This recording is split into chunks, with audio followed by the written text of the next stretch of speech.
시청자 여러분 안녕하십니까? 가장 빠른 종합 뉴스큐 시작합니다. 어제 새벽 경기 이천 쿠팡 물류센터에서 시작된 불. 만 하루가 지난 지금도 꺼지질 않고 있습니다. 검은 연기 계속 나고 있고요. 건물의 뼈대가 드러나고 있지만 내부 구조가 복잡하고 인화성 물질이 가득해서 진화가 어려운 상황입니다. 무엇보다 실종된 소방관의 수색 작업이 아직 이루어지지 못하고 있습니다. 네, 소방당국은 건물 붕괴가 우려되는 만큼 안전 진단을 한 뒤에 실종된 소방관 수색 작업에 들어간다는 계획인데요. 건물 안 불길은 여전히 강해서 진입조차 못하고 있습니다. 취재기자 연결합니다. 김철희 기자. 네, 경기도 이천에 있는 쿠팡 물류센터 앞에 나와 있습니다. 네, 만 하루가 지났는데도 검은 연기가 계속 피어오르고 있습니다. 아직도 불길을 못 잡고 있다고요? 네, 화재가 발생한 지 30시간이 지났지만 건물 밖으로 계속 검은 연기가 뿜어져 나오고 있습니다. 1km 떨어진 곳에서도 하늘을 뒤덮은 검은 연기가 보일 정도인데요. 수십 대의 소방차가 번갈아 가면서 건물 외벽과 안에 물을 뿌리고 있지만 연기는 멈추지 않습니다. 불이 난 쿠팡 물류센터와 50m 떨어진 곳에는 또 다른 물류센터가 있어 소방당국은 불이 번지지 않도록 막는 데도 주력하고 있습니다. 소방당국은 불이 난 건물 중앙부가 주저앉았다고 설명했는데요. 건물 외벽도 조금씩 무너져 내리고 있는데 현장에는 이따금씩 유리가 깨지고 굉음이 크게 들리고 있습니다. 현재 구조대장에 대한 수색도 건물 붕괴 위험 등으로 잠시 중단된 상황입니다. 애초 소방당국은 오전 안에 교수 등 외부 전문가와 소방대원을 중심으로 건물 안전 진단을 실시하려 했지만 현재는 기약이 없습니다. 큰 불길을 잡는데 하루 이틀 더 걸릴 거란 예측도 나오는데요. 현장에는 인접소방서 5-6곳의 인력과 장비가 동원되는 대응 2단계가 계속 유지되고 있습니다. 경찰과 소방당국은 불을 끄는 대로 목격자 진술과 합동감식 결과 등을 종합해 정확한 화재 원인을 파악할 예정입니다. 또 물류센터 측이 스프링클러 수신기 오작동을 우려해 고의로 작동을 늦췄을 가능성에 대해서도 들여다보겠다고 밝혔습니다. 지금까지 경기도 이천시 쿠팡 물류센터 앞에서 YTN 김철입니다. 최초 발화 지점은 지하 2층 물류창고였는데요. 내부 CCTV에 불꽃이 이는 장면이 포착됐습니다. 전기 콘센트에서 시작된 것으로 보이는데 과열이나 합성이 원인이라는 추정이 나오고 있습니다. 김대겸 기자입니다. 배송 물품이 가득 쌓여 있는 철제 선반 옆쪽으로 하얀 연기가 피어오르더니 1분도 지나지 않아 금세 불꽃이 보입니다. 새벽 5시 20분쯤 발화 지점으로 추정되는 지하 2층 물류창고 CCTV에 포착된 장면입니다. 지하 2층 내부에 3단 철제가 되어 있는데 그 3단 부분에서 확인되고 있는데 이거는 계속 앞으로 추후에도 확인해 봐야 될 상황입니다. 철제 선반에 설치된 전기 콘센트에서 불이 시작된 것으로 보입니다. 전문가들은 연기가 먼저 발생한 점으로 미뤄볼 때 과열이나 접합 불량이 원인일 것으로 추정했습니다. 먼지가 많이 쌓일 수밖에 없는 물류창고의 특성을 고려하면 합선됐을 가능성도 있습니다. 물류창고에 먼지가 많이 쌓여 있다고 하면 전선과 전선 사이에 그 먼지를 통해서 전류가 흐름으로써 화재가 발생될 수가 있는 것입니다. 이를 트래핑 현상이라고 말을 합니다. 전문가들은 또 많은 양의 물품이 다닥다닥 붙어있는 환경이라 작은 불씨가 큰 불로 번지는데 오래 걸리지 않았을 것으로 분석했습니다. 물건이 다 탈 때까지 불이 꺼지기 어려울 것이란 예상도 나옵니다. 가연물들이 집적돼 있고 그다음에 선반 등을 이용해서 물건들을 굉장히 많이씩 과다하게 쌓아놓는 이런 상황들, 그래서 급격하게 연소하거나 장시간 연속적으로 연소가 이어질 가능성이 높다. 경찰과 소방은 불이 완전히 꺼지고 나면 합동감식을 통해 정확한 화재 원인을 밝힐 예정입니다. YTN 김대겸입니다. 네, 그럼 계속해서 소방 전문가와 함께 지금 상황 그리고 앞으로 소방과 구조 작업 어떻게 해야 할지 자세히 짚어보겠습니다. 이용재 경민대 소방방재학과 교수 나와 계십니다. 어서 오세요. 어서 오십시오. 네. 안녕하세요. 어제 이 시간에 교수님과 이 물류센터 화재에 대해서 이야기 나눠봤는데 네.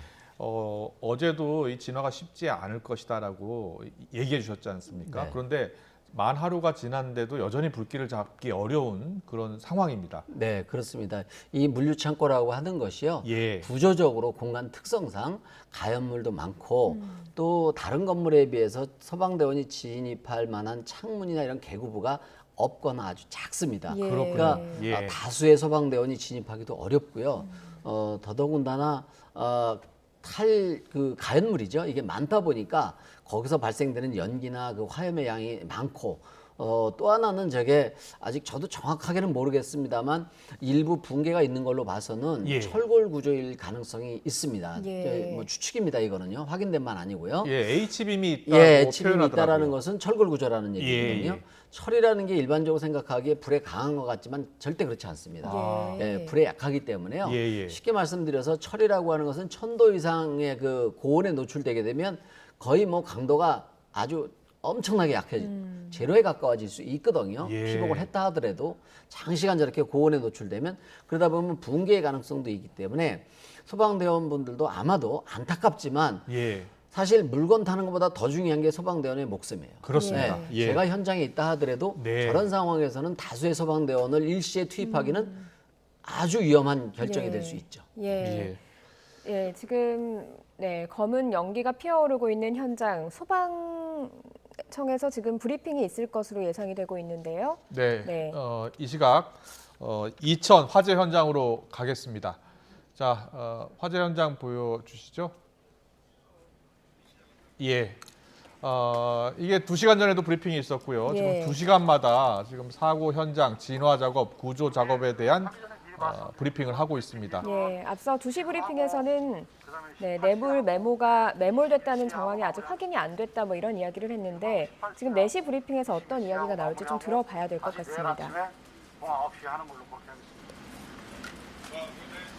네, 현장 브리핑 내용을 좀 듣고 더 이야기 나눠볼 텐데요. 지금 현장에서 브리핑 내용을 들어보면 지금 교수님께서 말씀하신 대로 진화 작업이 굉장히 어려움을 겪고 있고요.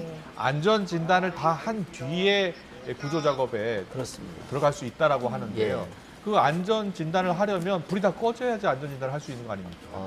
뭐 정확하게는 진단하기는 어려울 거고요. 예. 워낙 위급한 상황이기 때문에 나름대로 어떤 경험치라든지 전문가분들이 저기 아마 배치가 돼 계실 거라고 예. 봐요. 예. 그래서 그분들이 과연 진입해도 될지 안 될지를 신중하게 판단할 거라고 조심스럽게 있겠죠. 예, 오전에 일단 비가 좀 왔기 때문에 화재가 빨리 진압되지 않을까 하는 생각도 있었는데 사실 그렇지는 못했던 그렇지 것으로 보이고요. 예. 상수도 시설도 안 돼 있어 소방용수의 조달도 어려움이 있었다 이렇게 또 설명을 하기도 자, 했거든요. 브리핑이 시작되면은 생중계로 전해드리고요. 계속해서 질문 이어가겠습니다. 자, 지금 지하 2층에 지상 4층 구조인데요. 지금 건물 구조 내부가 상당히 복잡하기 때문에 진화가 어렵다고 하셨잖아요. 네. 그렇다면 내부에 있는 모든 물건들이 다 타고 난 뒤에야 진입할 수 있겠습니까? 참 불길한 예측이지만 예. 그럴 개연성도 다분히 예. 있습니다. 예. 다른 그 과거 이 물류창고 화재를 보면요. 인명 피해도 컸고요. 예, 그리고 이 불길 잡기가 쉽지 않더라고요. 그렇습니다. 예. 이 창고라는 부분이 예. 기본적으로 그 탈 물건이 굉장히 많다라는 거고요. 아까 이제 우리 아나운서님께서 그 물이 부족하다 이 말씀하셨는데 그럴 수밖에 없습니다. 예. 잠시만요. 알겠습니다. 잠시만요. 6월 17일 그 브리핑을 듣고 17일 계속 발생한 이어가겠습니다. 쿠팡 물류창고 화재 사고에 대해서 금일 16시 현재 상황에 대해서 말씀을 드리겠습니다. 현재 보시다시피 큰 불길은 다 잡혔습니다. 큰 불길은 다 잡혔고 이제 연소가 더 이상 뭐 확대될 우려도 없습니다. 그러나 내부의 그 적재물들의 이제 그 적재물에 쌓여 있는 그 불씨들을 이제는 그 헤쳐가면서 꺼야 될 단계가 왔기 때문에 이제 그런 시간이 좀 소요가 될 것 같습니다. 그리고 그 안전 점검, 안전 진단 상황은 현재 건물 외벽 안전 진단과 소방 활동상 필요한 안전 점검은 자체적으로 하고 있는데 건물에 대한 안전 점검은 조금 더 시간이 소요될 것 같습니다. 그래서 지휘부에서 판단하기에는 건물에 대한 안전 진단은 내일 아침을 목표로 그렇게 진행하고 있습니다. 그리고 이제 추가적인 사항은 질문은 제가 대답하는 형식으로 좀 하겠습니다. 궁금하신 거 있으면 말씀하시죠. 예, 큰 불 잡혔다고 지금 말씀해 주셨는데 그러면 지금 이 초진이 됐다는 말씀이세요? 지금 초진 개념으로 잡아도 되는데 지휘부의 판단이 좀 저랑은 다를 수가 있거든요. 근데 뭐 초진으로 봐도 무방합니다. 다 지금 왜냐하면 화재가 더 확산될 우려가 없고 큰 불도 다 잡았기 때문에 이제 그 적재된 가연물에서 연기만 이렇게 꾸준히 많이 나오는 거거든요. 저거는 이제 외부에서도 물을 뿌리지만 조금 더 화재가 진정이 되면은 진입해서 헤쳐가면서 그걸 꺼야 될 그럴 상황이기 때문에 더 이상 불이 확산되거나 더 커질 우려는 없습니다. 자연성 물질이 내부에 많다고 하는데 펌 측에 좀 확인을 해보셔가지고 이게 내부에 얼마나 영향이 좀 있는지 확인되고 양이 안에 적재되어 있는 가연물의 양은 그 무게로는 말고 부피로는 저희가 산정을 해봤는데 그거는 제가 지금 기억을 못하고 있는데 제가 다시 한번 다음 브리핑 때 그 양을 알려드리겠습니다. 저 그 건물 층고가 없대잖아요. 건물 지하층 건물 층. 네, 지금 들으신 것처럼 큰 불길은 일단 잡혔고요. 예. 내부에 남아있는 적재물에 불씨가 좀 있어서 그 불씨를 다 끄는 그런 작업을 하고 있고 건물 외벽 안전진단 하고 있는 것 같죠? 예, 그리고 내부에 대한 건물 안전진단은 내일 아침을 목표로 하고 있다라고 밝혔습니다. 안전진단을 해야지 지금 내부에 있는 소방대원에 대한 수색 작업이 가능한 상황이기 때문에 이 부분도 굉장히 중요한 부분이 될 것 같습니다. 네, 교수님. 지금 브리핑 잠깐 들었는데요. 일단 큰 불길은 잡았다고 합니다. 네. 예. 지금 이 현장이 굉장히 넓습니다. 예. 그 창고가 워낙 크기 때문에요. 그래서 잔불이라는 게 쉽게 생각할 수도 있지만 절대 그렇지 않습니다. 네. 그렇군요. 이게 도처에 정말 그게 뭐 잔불이 여기 숨어 있는 불이죠. 예. 이게 수십 군데일 수도 있고 그 이상일 수도 있습니다. 그것을 하나하나 현장에 대원들이 들어가서 그거 하나하나 이렇게 정말 뭐 예. 이렇게 꺼 나가야 되는 그런 상황이라 지금도 사실 그 굉장히 위험한 작업입니다. 예. 왜냐하면 화재가 벌써 30시간 이상 긴 시간 진행이 됐기 때문에 예. 구조물도 상당 부분 취약해져 있기 때문에 일순간에 어떤 많은 대원을 투입해서 이것을 그냥 단시간 내에 끝내기도 굉장히 어려운 여건이다. 이렇게 말씀드릴 수 그러면 있죠. 어제도 그 소방대원들이 투입됐을 당시에 큰 네. 불길은 잡았고 내부에 있는 그 잔불들을 조금 정리를 하기 위해서 들어갔다가 그렇죠. 한 명이 예. 고립됐다라고 그렇죠. 봐야 되는 예. 겁니까? 그러니까 심한 경우는 저도 이제 화재 조사에 참여해 본 경험을 말씀드리면 예. 심한 경우는 화재 진압이 완전히 됐다라고 판단하고 일주일이 지났는데도 숨어 있는 불꽃을 경험한 경험이 있습니다. 저도. 예. 그렇기 때문에 지금은 정말 도처에 있기 때문에 아주 이잡듯이 소방대원들이 하나하나 저게 어떤 기계화나 이런 것도 어렵습니다. 네. 거의 다 수작업으로 해야 되는 부분이기 때문에 현장에서는 참 어려운 작업이 남아져 있는 거죠. 네, 지금 현장 화면 보면 불길을 잡기 위해서는 이 물을 끌어다가 써야 되는데 네. 지금 저 물류 창고에는 3층, 4층에 상수도 시설이 없다고 하더라고요.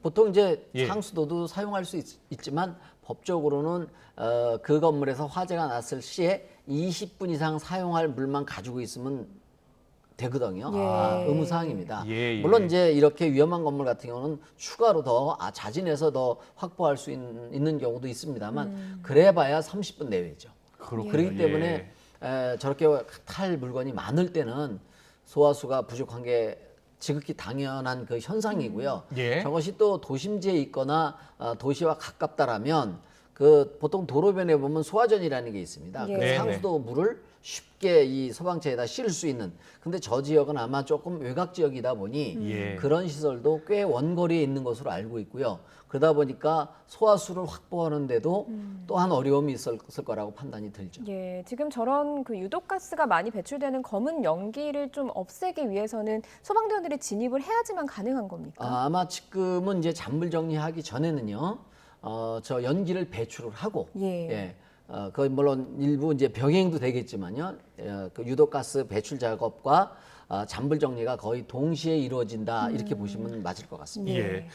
저 일단 우조 작업이 먼저 이루어지고 그다음에 진화 작업도 잔불 진화 작업도 함께 이루어져야 네. 되는 그런 상황 예, 같아요. 그런 상황입니다. 그런데 저 내부 구조가 상당히 지금 복잡하기 때문에요. 도면을 갖고 이제 진입을 할 것 같은데 안에 내부에 화재가 저렇게 크게 났을 경우에는 구조가 다 바뀌어 있을 거 아닙니까? 구조도 많이 바뀌어 있을 뿐더러요. 예.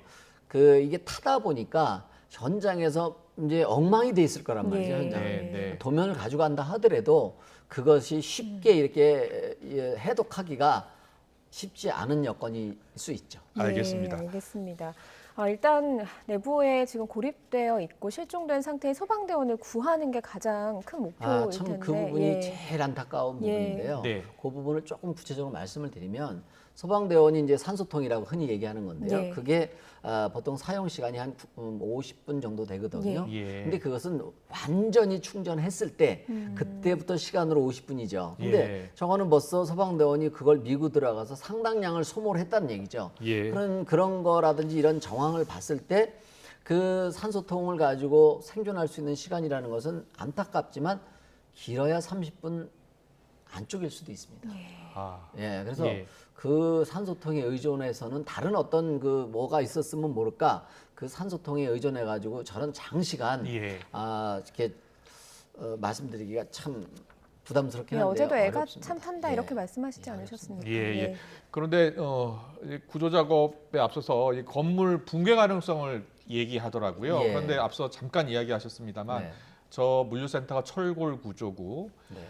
말씀하신 것처럼 철이 불에 약하기 때문에 지금 예. 매우 약해 있는 상황이기 때문에 예. 언제든지 지금 무너질 수 무너질 있는 가능성이 상황이죠. 있죠. 예. 예. 그렇기 때문에 지금 일시에 어떤 빠르게 다수의 대원을 투입해서 하기도 어려운 여건입니다. 예. 네. 알겠습니다. 이 물류센터 화재가 계속 일어나고 있잖아요. 그런데 화재에 매우 취약하잖아요. 그렇습니다. 그렇다면 물류센터 허가 낼 때부터 이런 화재를 예방할 수 있는 그런 어떤 시스템을 좀 갖추는 게 필요할 것 같은데요. 물론 현행 법에 의해서요. 예. 가장 그 효과적인 그 소화 시스템이라고 하는 건 예. 이제 스프링클러거든요. 아마 저기 돼 있었을 거고요. 예. 작동이 됐는지 안 됐는지는 제가 그건 모르겠습니다만 돼 있다라는 걸 전제로 했을 경우에도 이 물류 창고라는 게 어떤 식으로 돼 있냐면 이제 보통 대형 마트들 가보셨죠? 예. 그러니까 이걸 네크식 창고라고 하는데 층층이 이렇게 되어 있습니다. 이 화물들이요. 그러다 보니까 스프링클러가 위에서 물을 때려준다 하더라도 네. 이것이 불난 화점에 정확히 도달하기가 상당히 어려운 구조로 돼 있는 게 이 물류 창고인 경우가 대부분 그렇습니다. 예. 네. 지금 이 해당 물류 창고가요. 2019년 2월에도 화재가 난 적이 뭐 다 네. 있었다라고 하더라고요. 네. 인명 피해는 없었는데 그렇게 한 차례 화재를 겪고 나면 조금 더 이제 소방 설비를 보완하거나 그러진 않습니까? 글쎄 뭐 제가 했는지 하는지는 모르겠습니다만 나름 또 하라고는 했을 수 있겠죠. 예.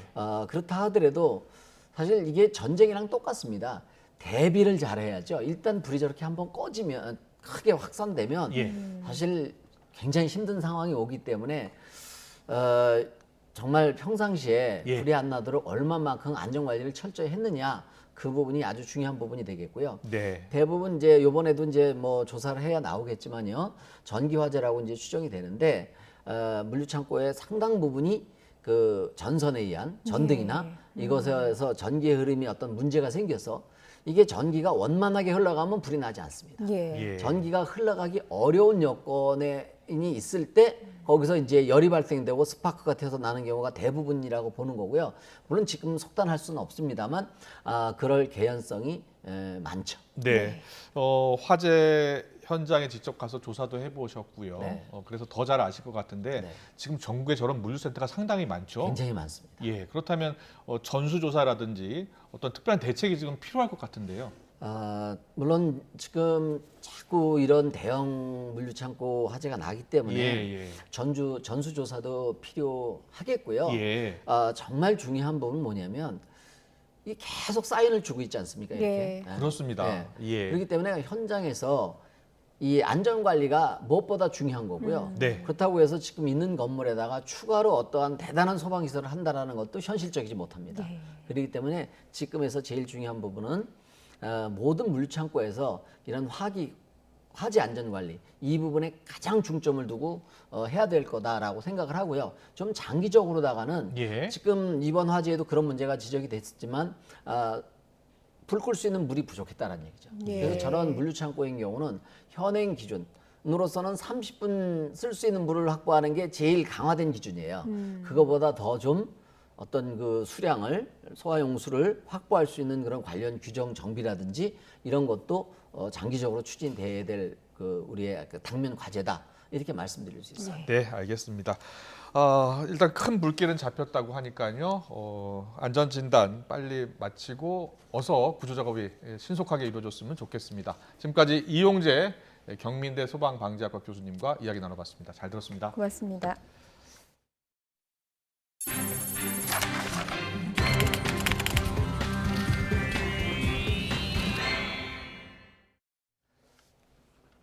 민주당은 종부세 등 부동산 세제를 결론짓기 위한 의원총회를 진행 중인데요.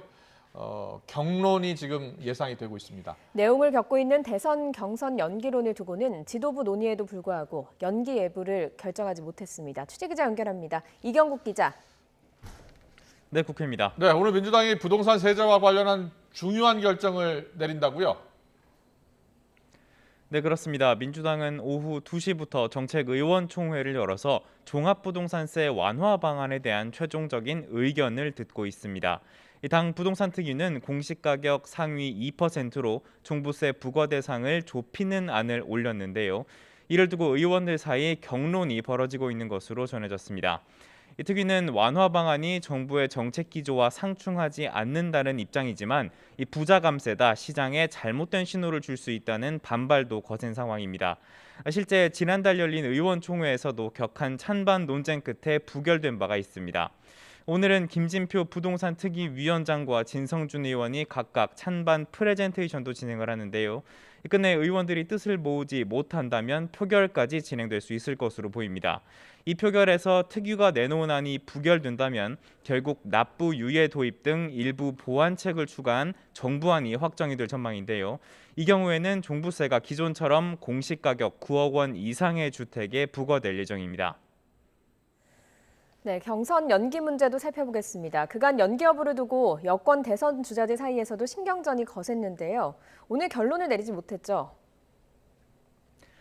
네, 애초 송영길 대표는 경선 연기를 두고 논란이 잇따르자 오늘 최고위원회의에서 결정을 내리겠다고 말했습니다.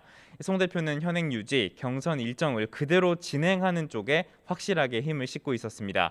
하지만 의원들의 거센 반발에 최종 결정은 미뤄졌습니다. 앞서 경선 연기를 주장하는 일부 최고위원은 이 중대한 결심을 내릴 수도 있다며 거세게 반발했고요. 의원 66명도 경선 연기를 촉구하며 의원총회 소집을 요구하기도 했습니다. 이에 민주당은 일단 이번 주말 대권 주자들과 의원들의 의견을 추가로 수렴하고 비공개 지도부 회의를 통해 의원총회 개최 여부 등도 추가로 논의하기로 했습니다. 일단 결정을 미루면서 급한 불은 껐지만 향후 지도부 회의 등에서는 또다시 의견 충돌이 빚어질 가능성이 커 보입니다. 네, 국회 상임위 소식도 알아보겠습니다. 법제사법위원회에서 윤석열 전 검찰총장의 수사가 쟁점이 됐다고요? 네, 그렇습니다. 오늘 법사위 전체 회의에는 박범계 법무부 장관과 최재형 감사원장 그리고 김진욱 공수처장 등이 출석을 했는데요. 국민의힘 의원들은 공수처의 윤석열 전 검찰총장 수사에 대해서 질의를 집중하고 있습니다. 이미 과거 논란이 됐던 만큼 지금 사건을 수사하는 것은 무의미한 것이 아니냐, 대선에 영향이 가지 않게 수사한다는 것은 궤변이 아니냐는 질타가 쏟아졌는데요. 김진욱 공수처장은 재차 선거에 영향이 없도록 하겠다면서도 필요하다면 본격적으로 수사에 착수하겠다고도 강조를 했습니다. 한편 대선 출마설이 제기된 최재형 감사원장을 상대로 구체적인 입장을 밝혀달라는 질의도 이어졌는데요. 최 원장은 생각을 정리해 조만간 밝히겠다며 처음 공식 입장을 밝혔습니다. 이 헌법기관장이 직무를 마치자마자 출마하는 게 바람직하냐는 질문에는 다양한 판단이 있다고 생각한다며 여지를 남겼습니다. 이와 함께 국회 국토위에서는 광주 철거 건물 붕괴 참사와 관련한 현안 보고가 진행이 됐습니다. 노형우 국토부 장관과 재개발 사업 시공사인 현대산업개발의 권순호 대표 등이 참석했는데요.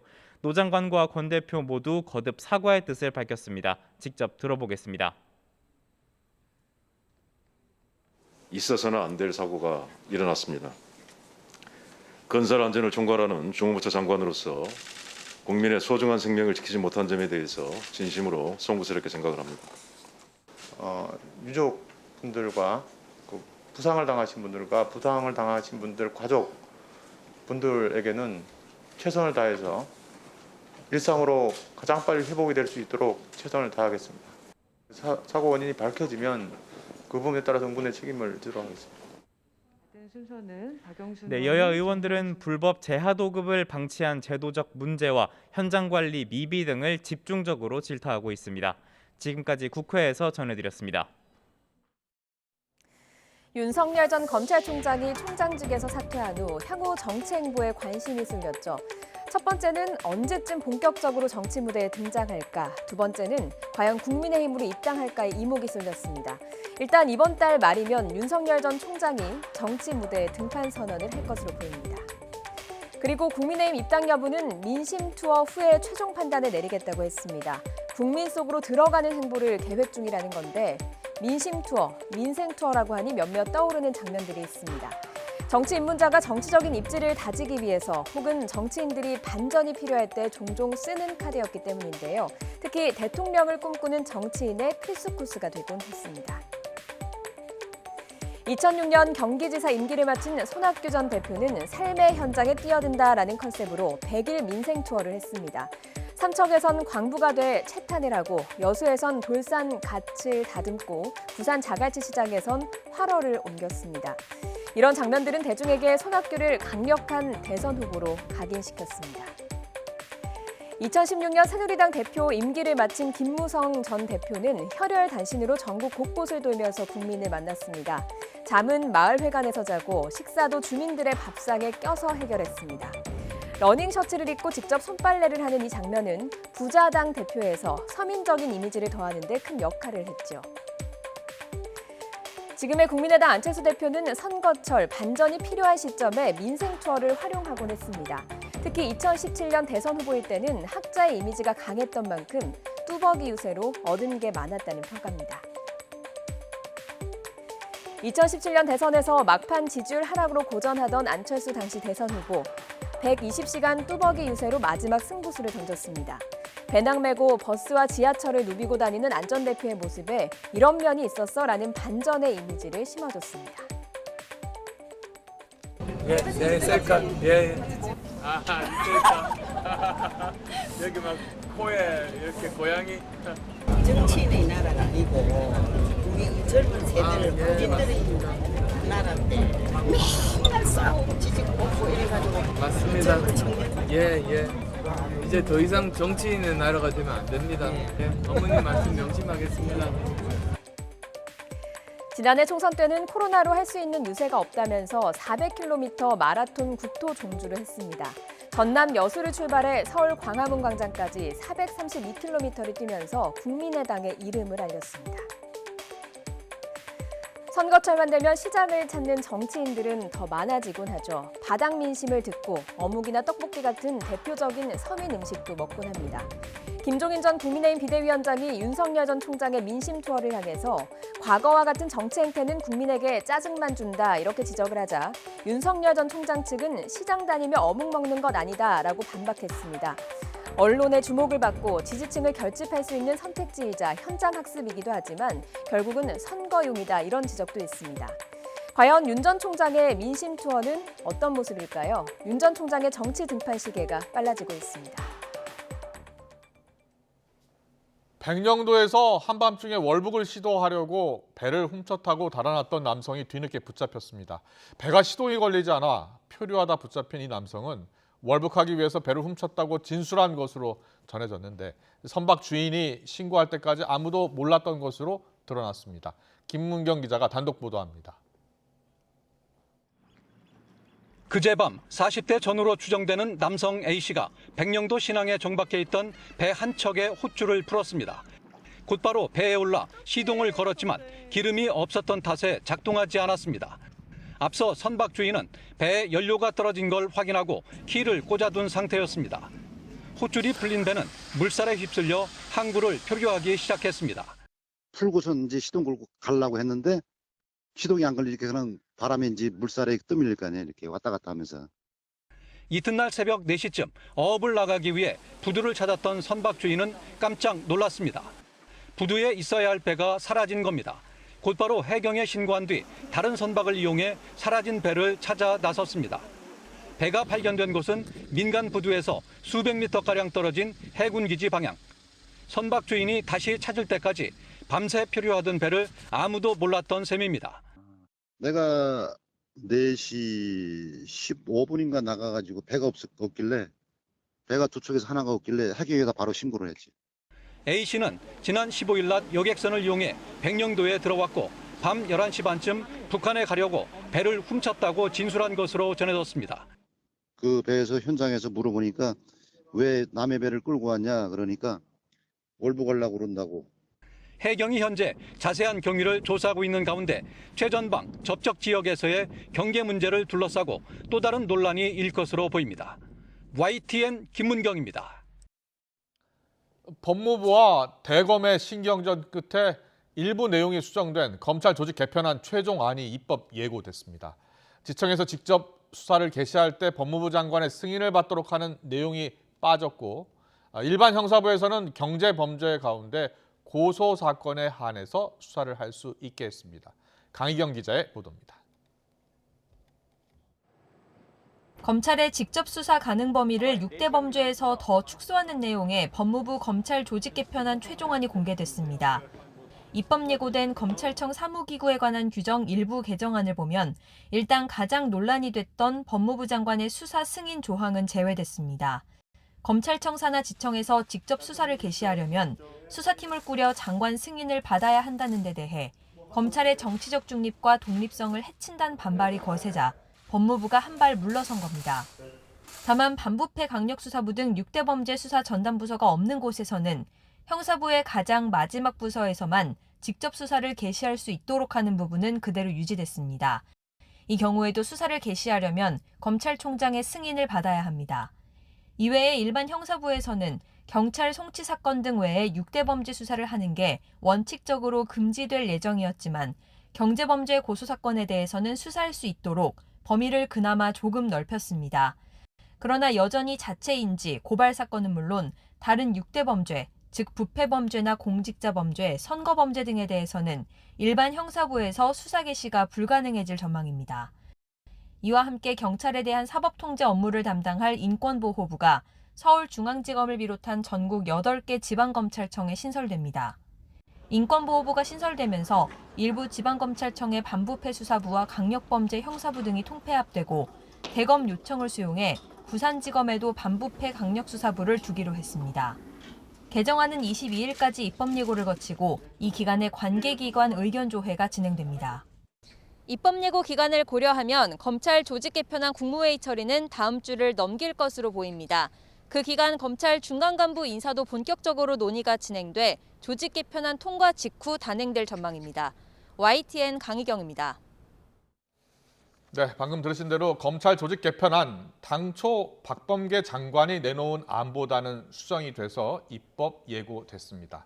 박범계 장관이 김호수 총장의 의견을 상당 부분 들어준 것 아니냐 하는 분석도 나오고 있습니다. 이런 가운데 김진욱 공수처장은 윤석열 전 총장 사건을 정면 돌파하겠다는 뜻을 보였습니다. 김광삼 변호사와 함께 정치권 시계와도 맞물려 있는 검찰과 공수처의 역학구도를 자세히 짚어보겠습니다. 어서 오세요. 예, 안녕하세요. 안녕하세요. 일단 박범계 장관이 처음에 생각했던 조직 개편안보다는 검찰의 의견을 많이 수용했다라는 분석이 나오더라고요. 김호수 총장의 의견을 조금 반영한 것 같습니까? 어떻게 보셨어요? 근데 많이 수용했다. 이거는 사실 동의하기 어려워요. 예. 물론 예. 원래 직제 개편안 중에서 제일 논란이 되는 것이 각 일선 지청이 수사를 할 때, 예. 형사부에 수사할 때는 법무부 장관 승인을 받도록 하는 것이 가장 논란이었거든요. 네네. 장관을 승인을 받는 것 자체는 사실은 검찰의 독립과 중립성 이게 굉장히 아주 반하는 거고 또 경우에 따라서 이제 검찰청법 위반이거든요. 예. 그래서 이거 자체가 사실은 없어진 거에 대해서는 사실 상당히 뭐 법무부에서 뭐 장관 입장에서 예. 어떻게 보면 양보를 했다 이렇게 볼 수도 있어요. 근데 예. 저는 개인적으로 볼 때 아마 법무부 장관 승인을 받도록 하는 직제 개편안은 이것은 안 될 거라는 생각을 했을 가능성이 크다. 예. 그러면 결과적으로 검사들이 반발을 할 것이고 또 언론이나 또 국민들이 상당히 반대를 할 거예요. 그러면 나중에 딜하기 위해서 이걸 살짝 집어넣은 게 아니냐 이제 그런 생각이 들어요. 왜냐하면 예. 일반 일선 지방검찰청의 형사부랄지 아니면 지청에서 모두 형사부에서 수사할 때 장관의 승인을 받도록 이렇게 했다면 모르는데 그 가장 말단 지청에서 수사할 때 장관의 승인을 받도록 했거든요.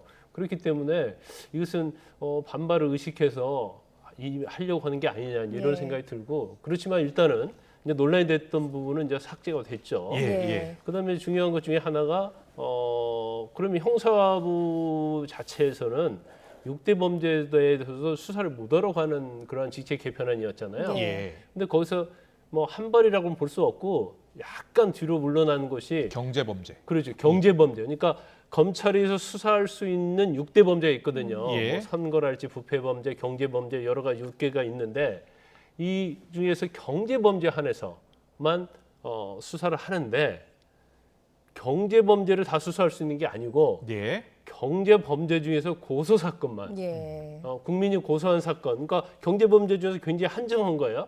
그래서 고발한 사건을 수사할 수 없어요. 또 인지한 사건도 수사할 수 없어요. 이렇게 했기 때문에 이건 뭐 직접 수사의 권한을 검찰에게 좀 줬다 이렇게 보기는 좀 어려운 측면이 있다고 보고요. 또 하나 그 지금 입법에 보고된 직책 개편안의 특징 중에 하나가 형사부에서 아까 그 6대 범죄 수사를 하려고 하면 예를 들어 형사 1부, 2부, 3부가 있다고 해봐요. 그러면 다 수사를 할 수 있는 게 아니고 가장 말 수사부인 3부에서만 6대 범죄 수사를 할 수 있는데 그때는 수사할 때마다 검찰총장의 승인을 받도록 이렇게 한 거예요. 그러니까 사실 검찰의 특히 형사부에서 수사할 수 있는 권한은 거의 굉장히 대폭 축소됐다. 그러니까 뭐 전에 비해서 뭐 10분의 1, 20분의 1 또는 경우에 따라서는 100분의 1 정도밖에 되지 않는다. 그렇지만 외형적으로 보면 원래의 직책 개편안에 비해서는 약간 진일보가 됐기 때문에 이 부분에 대해서 이제 검사들이 어떻게 받아들일지 동의를 할지 그것은 뭐 아직 뭐 나온 게 없어서 우리가 판단하기는 어렵습니다. 검찰 내부에서는 아직 반응이 나온 게 없습니까? 네, 뭐 일단 입법 예고된다고 해서 오늘 얘기가 됐기 때문에 제가 볼 때는 아마 검찰 측이나 이제 검사들은 이건 뭐 신용만 했다. 이제 그런 반응을 보일 가능성이 크다고 봐요. 그래서 내부에 논란이 있을 건데, 그런데 입법 예고됐잖아요. 근데 입법 예고되고 그다음에 검찰의 어떤 의견을 받겠다고 했는데 이미 입법 예고까지 했는데 입법 예고 하려면 입법 예고 전에 해야 할 거 아닙니까? 근데 입법 예고까지 했다고 하는 걸 보면 이 원안대로 이대로 가겠다. 이게 법무부의 태도다 이렇게 봅니다. 네. 그동안 이 조직 개편안 문제를 놓고 김모수 총장, 박범계 장관 신경전을 벌이는 듯 했는데요. 이번에 김모수 총장의 의견을 좀 반영하면서 이제 다시 협력 모드로 돌아섰다 이런 평가도 있던데 어떻게 보세요? 아마 협력 관계로 갈 거예요. 왜냐하면 이제 직책 개편안에서 일단 조금이긴 하지만 김모수 총장의 의중을 좀 반영을 한 거잖아요. 그걸 뭐 검사들이 만족하든 만족하지 않든. 그리고 이제 부산지검의 반부패 강력부의 신설, 부산이 제2대 도시잖아요. 근데 지난번에 전 장관 때 왜 부산에 대한 반부패 강력부를 하지 않았는가 굉장히 이상하게 생각했거든요. 그런데 김모수 장관 총장 체제에서는 부산에도 설치를 해야 한다. 그렇게 해서 이제 이 의견이 받아들여졌어요. 그러니까 외형상으로 보면 김모수 총장의 의견도 어느 정도 이제 반영을 했다. 이렇게 또 평가를 할 수 있어요. 이제 보는 시각이 또 다르겠지만. 그러면 향후에 있어서는 뭐 사실은 제가 볼 때는 그게 대립할 일은 별로 없을 것 같아요. 물론 이제 살아있는 권력에 대한 수사, 월성 1호기랄지, 그다음에 김학의 전 차관의 불법 출금에 관련된 수사 이런 거 관련해서는 뭐 대립각을 세울지는 어쩔지는 모르겠지만 뭐 앞으로 그렇게 대립을 할 일은 별로 없을 것 같다 그런 생각이 듭니다. 그래서 이번 주 박범계 장관이 김호수 검찰총장을 만난다고 했으니까 이 부분에 대해서는 뭐 조만간에 어떤 입장을 보일지 좀 나올 것 같고요. 공수처도 좀 살펴보겠습니다. 어제 김진욱 공수처장이 취임 뒤에 첫 기자간담회를 가졌는데 윤석열 전 총장 수사에 대한 이야기가 나왔거든요. 근데 좀 해석이 분분하더라고요. 근데 이제 이렇게 봐야 돼요. 그러니까 뭐 언론에서 받아 쓰는데 윤석열 총장에 대한 지금 수사하는 것들은요. 일단 검찰에서 이첩한 사건, 아니 이제 윤석열 총장 말고 지금 제1호 2호 사건이 지금 서울시장 교육감, 교육감 사건이잖아요. 맞습니다. 그리고 나머지 지금 언론에 보도된 것들이 다 검사 관련된 사건이거든요. 그러면 그 사건들이 대부분이 고발한 사건, 아니면 검찰청에서 이첩한 사건이에요. 그러면 이 사건 자체는 공수처에서 수사할 수밖에 없어요. 근데 윤석열 총장에 대한 수사 자체가 고발된 사건이 아니고 이첩된 사건이 아니라고 한다면 공수처에서 인지 수사를 하는 거기 때문에 이건 정치 논란이 충분히 있을 수 있다고 봅니다. 예. 그런데 지금 윤석열 총장과 관련된 사건은 전 총장과 관련된 사건은 고발 사건이에요. 네. 그럼 고발 사건은 사실은 사건 번호가 부여되고 예. 수사할 수밖에 없어요. 저는 이제 개인적으로 볼 때는 예. 뭐 이 사건 자체가 사실 윤석열 전 총장의 징계 때도 상당히 문제가 됐었잖아요. 예. 그래서 제가 이제 그 당시에 사실관계를 다 알고 있는데 예. 사실 죄가 되기는 어렵다는 생각을 해요. 예. 그렇지만 공수처의 입장에서 보면 고발된 사건을 당연히 수사를 하려고 하면 고발인을 소환해서 조사를 하고 그 다음에 피고발인인 윤석열 총장을 조사할지 여부를 결정을 해야 하거든요. 그래서 그 전제로서 이제 고발을 한 사람을 조사를 했기 때문에 이게 정치적 목적이 있다 이렇게 보기는 어렵고 단지 이제 타이밍에 있어서 예. 지금 조사하는 것은 이제 야권에서 비난하는 거지 비판하는 것처럼 이거 의도가 있는 것이 아니냐 이런 뭐 의심을 받을 수는 있다고 봅니다. 예. 그런데 제가 뭐 어떤 수사 절차 진행 과정을 보면 이게 꼭 어떤 목적이 있다 이렇게 보기는 어려워요. 예. 그렇다면 정치적 고려나 일정을 봐서 수사하지 않고 선거에 영향 없도록 처리하겠다. 이게 수사를 빨리 해서 결론을 내겠다는 건지 아니면 시간과 관계없이 정치적인 고려 없이 정식 수사 절차 그대로 밟아 나가겠다는 것인지. 근데 원론적 이야기죠. 그러니까 예. 굉장히 애매모호한 네네. 이야기인데 사실 이제 공수처장은 그렇게 얘기할 수밖에 예. 없다고 봐요. 예. 그런데 이제 저는 개인적인 생각인데 내년에 선거 얼마 안 남았잖아요. 예. 그렇습니다. 그러면 적어도 어떤 결과가 나와든 그러니까 윤석열 전 총장에 대해서 뭐 직권남용에 대해서 뭐 유죄의 심증을 가지고 수사를 해서 기소를 하든 예. 아니면 이 사건 자체를 무혐의 결론을 내리든 예. 이건 정치의 파장이 있을 수밖에 없어요. 만약 무혐의 결론을 내리게 되면 여권으로부터 공격을 엄청 받을 겁니다. 만약 하나 기소를 하게 되면 또 야권으로부터 공격을 엄청 받을 거예요. 그래서 이 사건 결과 자체는 사실은 정치적인 영역이라고 봐요.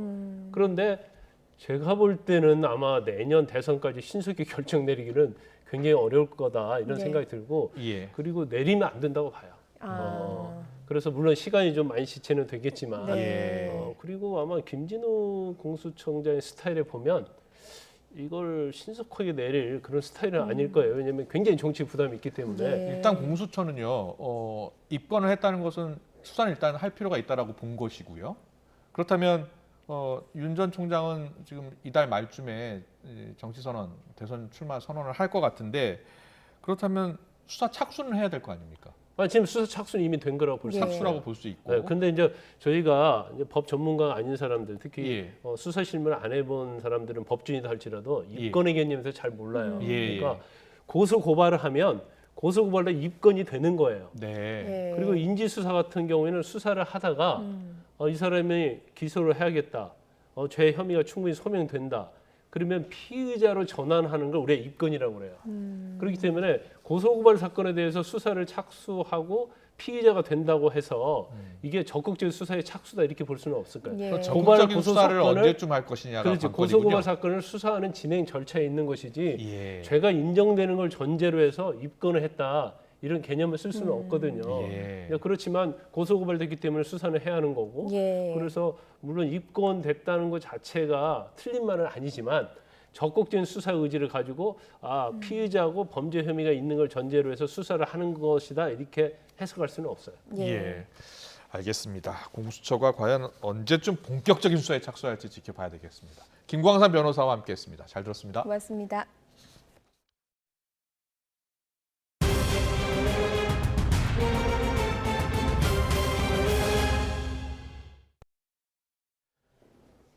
네, 전국 45개 대형 병원에서 어제 모더나 백신이 입고되면서 접종 준비가 이루어지고 있습니다. 방역당국은 3분기 대규모 접종을 할 수 있을 만큼 충분히 백신을 공급받을 예정이라고 밝혔습니다. 일시적인 아스트라제네카 수급 지원은 교차 접종으로 해결한다는 계획입니다. 모더나 백신이 입고된 병원에 현장에 취재기자가 나가 있습니다. 이준엽 기자. 네, 저는 지금 서울 성모병원에 나와 있습니다. 다음 주면 병원에서 모더나 백신을 맞을 수 있는 겁니까? 네, 그렇습니다. 이곳 백신 예방접종센터에서는 오늘 아침 8시 반부터 백신 접종을 시작해서 4시 조금 전까지 백신 접종을 했었는데요. 오늘 하루 동안만 200명 넘는 사람이 백신 접종을 위해서 모여들면서 줄 서서 대기하기도 했습니다. 오늘까지는 아스트라제네카 백신이었지만 다음 주 월요일부터는 모더나 백신 접종을 시작합니다. 이곳 센터 안에 있는 냉장고에 200명분 모더나 첫 물량이 입고돼 있는데요. 아스트라제네카 백신 접종 절차와 마찬가지로 모더나 백신도 차질 없이 준비를 완료한 모습입니다. 이곳을 포함해 이번에 전국 상급 종합병원 45곳에 처음 공급된 모더나 백신 물량은 모두 54,700회분입니다. 첫 접종 대상은 30살 미만 보건 의료인과 실습병원 종사자들인데요. 접종은 공식적으로 어제부터 시작했지만 병원 일정에 따라 시작하는 날은 각각 다릅니다. 수도권 15개 병원은 다음 주부터 접종할 계획이라고 밝혔습니다. 네, 백신 접종 대상이 점점 많아지고 있는데 수급에는 차질이 없겠습니까? 네, 정부의 3분기 코로나19 백신 예방접종 계획에는 목표가 전 국민 70%인 3,600만 명으로 되어 있습니다. 그런데 7월에 들어올 백신만 1,000만 회분이고 앞으로 9월까지 들어올 백신이 총 8천만 회분이라서 백신 수급에는 문제가 없다는 입장입니다. 다만 6월 말까지 도입될 예정이었던 아스트라제네카 백신 83만 5천 회분이 7월 이후로 늦춰졌는데요. 4월에 1차로 아스트라제네카 백신을 맞은 76만 명이 2차 접종에 쓰일 물량이 순간 모자랄 수 있어서 정부가 교차 접종을 허용했습니다. 교차 접종이라는 건 1차와 2차 접종에 각각 다른 종류 백신을 쓰는 건데요. 원래 1, 2차 같은 백신을 맞는 게 원칙이지만 1차 때 아스트라제네카를 맞았더라도 2차 때 물량에 여유가 있는 화이자를 맞을 수 있게 하는 겁니다. 전문가들은 1차와 2차 접종 사이에 11주에서 12주 간격을 유지하는 게 같은 종류 백신을 접종하는 것보다 더 중요하다고 판단했습니다. 일부에선 교차 접종을 하면 부작용이 늘어날 수 있다는 우려가 있었는데요. 방역당국이 일부 선진국에서 교차 접종을 한 사례 등을 검토해 보니까 특별히 위험하지는 않았다고 합니다. 오히려 교차 접종의 면역 효과가 높고 변이 바이러스를 막는 데도 도움이 될 수 있다는 판단을 내렸다고 합니다. 또 방역당국은 1차의 아스트라제네카, 2차의 화이자 백신을 맞았을 때의 임상 연구를 진행해서 2차 접종까지 마친 단계라고 밝혔습니다. 지금까지 서울 성모병원에서 YTN 이준엽입니다. 부산시가 다음 주 월요일인 오는 21일부터 2주 동안 유흥시설과 식당 등에 적용하던 영업시간 제한을 모두 해제하기로 했습니다. 현재 부산에서는 유흥시설 5종과 홀덤펍, 노래 연습장의 경우 자정부터 새벽 5시 사이에 영업이 금지되고 식당과 카페, 편의점과 포장마차는 같은 시간대에 포장 판매와 배달만 허용됩니다. 전라북도가 다음 주 월요일부터 2주간 전주와 군산, 익산, 완주 일부를 제외한 11개 시군에서 거리두기 1단계 개편안을 시범 도입하겠다고 밝혔습니다.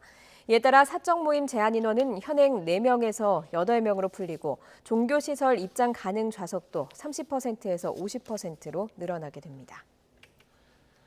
해외로 신혼여행 가려고 했다가 코로나19 유행으로 취소한 신혼부부들이 적지 않을 겁니다. 이 과정에서 계약금을 돌려받지 못하거나 떼이는 경우가 비일비재했는데요. 그런데 이번에 코로나19로 신혼여행이 취소된 신혼부부에게 여행사가 계약금을 돌려줘야 한다는 법원의 판결이 처음으로 나왔습니다. 김혜린 기자입니다.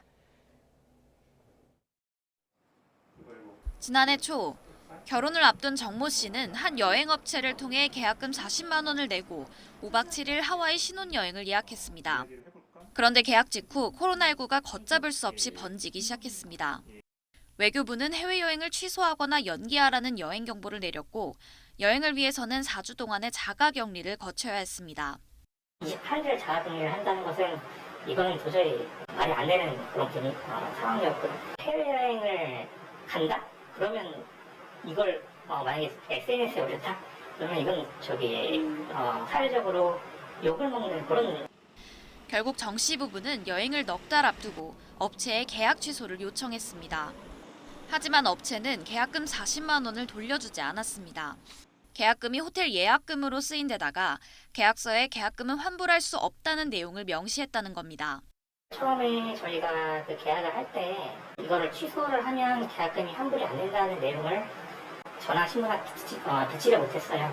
그리고 계약을 마지막으로 취소를 했을 때도 정 씨는 업체를 상대로 계약금 반환 소송을 제기했고 지난달 말 법원은 정 씨 손을 들어줬습니다.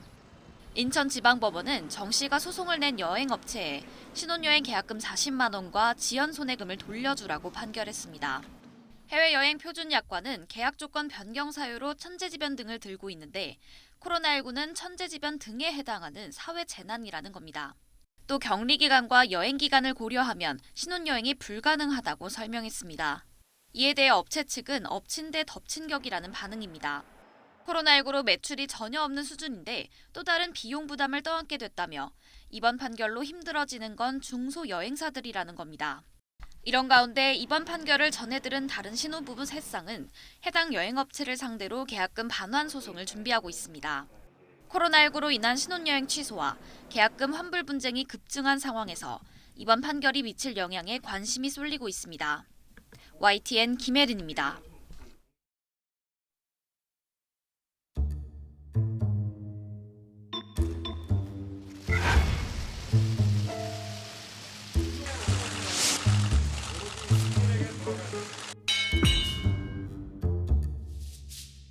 저만큼 연 총장을 잘 아는 사람이 없기 때문에 제가 꼼 잡는 매다.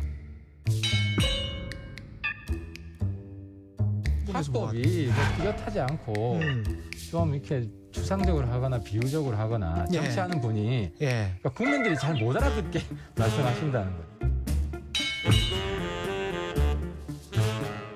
제가 간보기 제발 그만하고 빨리 링 위에 올라오라.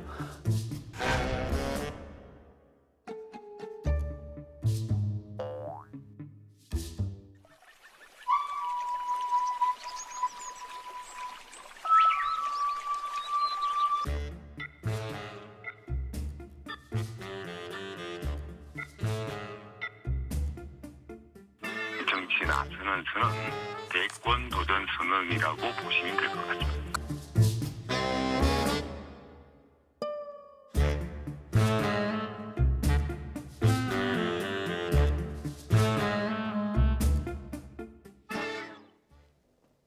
네, 윤석열 전 검찰총장 이르면 오늘 27일쯤 대권 도전 출사표를 던질 것이라고 윤 전 총장 측의 이동훈 대변인이 전했습니다. 국민의힘 입당은 민심 투어 이후 판단할 문제라고 했지만 사실상 거의 기정사실화하는 발언도 내놨습니다. 민주당에서는 경선 연기론을 두고 개파 갈등이 표면화되고 있습니다. 오늘도 경선 일정에 대한 결론을 내리지 못했습니다. 정치권 이슈 최진 대통령 리더십 연구원장과 함께 자세히 짚어보겠습니다. 어서 오십시오. 예, 안녕하십니까. 안녕하십니까. 윤석열 전 총장이 언제쯤 등판할 것이냐가 최대 관심이었는데 날짜가 나왔습니다. 27일이면 며칠 남지 않았습니다. 27일로 결정한 배경 이유는 어디에 있을까요?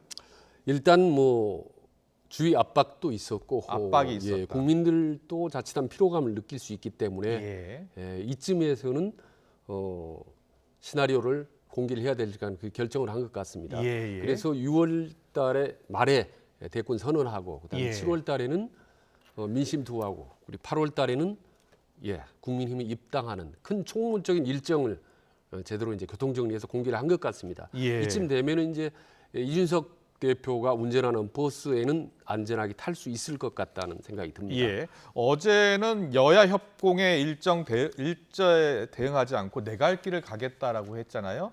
그래서 좀 더 그런 행보를 이어갈 것으로 예상이 됐었는데 오늘 보니까 바로 일정을 구체적으로 밝혔습니다. 말씀하신 대로 뭐 간보기 그만해라. 그리고 국민들 일부에서도 이제 피곤함을 느끼고 이런 점을 감안했다고 봐야 되겠죠. 네, 그렇습니다. 총론적인 일정은 방금 말씀하신 대로 정리가 됐는데 아직 강론적으로는 약간씩 좀 변경이 좀 있을 것 같습니다. 예를 들면 6월 27일 날 대권 선언을 하는데 이때에도 자칫 좀 늦어질 수도 있다라고 했고 민심 투어도 7월에 하게 되는데 일주일일지 2주일이 될지는 조금 그때 가서 봐야 되겠다는 거기 때문에 약간씩 이제 강론 부분에서는 변경이 있지만은 큰 틀에서는 제일 중요한 게 국민의힘 입당 8월 달 한다라는 부분, 이 가장 중요한 부분인데 이 부분이 이제 공개적으로 천명을 한 셈이죠. 네, 윤석열 전 총장 대변인을 선임하고 이 대변인이 계속 언론 인터뷰를 통해서 윤석열 전 총장의 생각을 전하고 있는데요. 김종인 전 비대위원장이 민심 투어 하면 국민들이 좀 짜증낼 것이다라는 인터뷰를 했는데 여기에 대해서 윤 전 총장 측의 이동훈 대변인이 라디오 인터뷰에서 이렇게 이야기했습니다. 듣고 오겠습니다. 민심 투어하면 국민이 짜증낼 거다라고 하는데 국민이 최대한 짜증내지 않도록 그렇게 하는 민심 투어가 되도록 하겠습니다. 그래서 그 민심 투어를 반영을 해서 입당 문제도 최종 결론을 내겠다. 텐트를 치려 그러면 중심축을 어디에다 박느냐가 중요한데 여전히 보수의 중심, 국민의힘이 중심이 돼야 한다고 윤 총장은 생각을 하고 있습니다. 윤 전 총장은 충무공 말씀대로 절대로 가볍게 움직이지 않고 세상처럼 신중하게 행동할 겁니다. 네. 일단 뭐 국민의힘이 중심이 되어야 한다고 윤 총장은 생각하고 있다. 네. 국민의힘으로 입당할 것 같고요. 예. 그 전에 이제 투어를 할 텐데 투어에서 우리가 봐야 될 게 무엇이 있을까요? 그러니까 메시지 봐야 되고요. 그리고 어디를 다닐 것인가도 봐야 되겠죠. 예. 민심 투어는 두 가지 방법이 있습니다. 예. 하나는 이제 토크쇼처럼 지역을 이제 토론하는 건데 과거에 이제 문재인 대통령 같은 거 해서 많이 이제 좋은 효과를 봤죠, 반응을. 그리고 또 하나는 이제 명소 방문입니다. 이를테면 시장이라든지 대학을 방문하는 겁니다. 직접 본인이 찾아가는 건데 이 두 가지 방법 다 과거 여러 대권주자들이 다 했던 방법입니다. 그런데 과연 이번에 윤석열 민심 투어로 뭘 보여줄 것이냐. 과연 정치적 비전이라든지 정책이라든지 이런 거를 보여줄 것 같지는 않습니다. 그렇다면 할 수 있는 게 있다면 민생 투어 그대로 말하면 이게 어렵게 힘든 사람들과 함께 스킨십을 하는 건데 그야말로 이제 감성 투어인 거죠. 근데 이거는 약간 그 모험적입니다. 김종인 위원장이 이거 자칫하면 짜증나게 할 수 있다는 건데 이게 이제 잘만 하면 상당히 전국적으로 대중적으로 들어가면서 윤석열에 대한 전국적인 붐이 일어날 수도 있지만 자칫하면 말하자면 신비주의가 깨지면서 별거 뭐 실력이 없네라고 상당히 좀 비판을 받을 수 있기 때문에 민심 투어를 한다면은요. 국민들의 질문도 받고 여러 곤란한 질문이 나올 수도 있고요.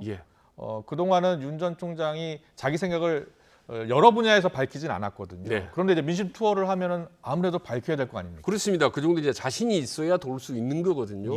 그런데 과연 그런 국정의 철학이나 비전이나 이런 부분들이 아직까지는 한 번도 밝혀진 적이 없는데 지방에서 지역민들에게는 과연 그걸 어느 정도로 가슴에 와 닿게 밝힐 수 있는 건지 제시할 수 있는지 이분이 상당히 좀 중요한 근데 관전 보통 포인트라고 봅니다. 과거에 대권 도전하는 정치인들 보면 민심 투어를 뭐 100일 하는 분들이 있었고 한 달 뭐 이렇게 하는 분이 있었는데 지금 보니까 일주일에서 2주일이에요. 짧아요. 그러니까 지금 아무리 짧더라도 이게 이제 임팩트 말하자면 국민들에게 강한 어떤 공감대만 불러일으킬 수 있으면 성공인데 김종인 전 위원장의 지역이 테너로 지금 할 수 있는 게 다 토크쇼인지 그게 뭔지 민심 투어인지 민생 투어인지 아니면 기관 방문인 건지 이게 아직 전혀 밝혀지지 않단 말입니다. 언론들이 이렇게 궁금해하면 그 다음 날 대변인이 이 얘기 해주더라고요. 근데 매번 그래서 궁금하면 얘기하고 궁금한 얘기하고 하는데 지금 뭐 좋습니다. 단계별로 차근차근 하나씩 알아봐 주는 거는.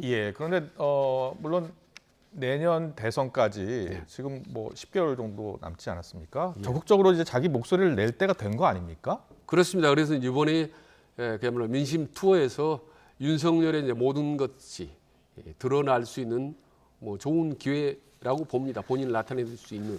별의 순간을 잡아야 한다는 김종인 전 비대위원장은 요즘에 좀 윤 전 총장에 대해서 마음에 들어하지 않는 것 같아요. 많이 언짢을 겁니다. 아마 자존심도 상하고 화도 날 겁니다. 왜냐하면 오늘날 윤석열 대권주자 1위를 달리고 있는 데는 세 사람이 저는 기여했다고 봅니다. 세 사람이 기여했다. 싫든 좋든 간에 세 사람이 첫째는 조국, 그리고 추미애, 그리고 세 번째는 김종인 위원장 아닙니까? 그동안 얼마나 언론에 많이 그렇게 볼 수 있겠네요.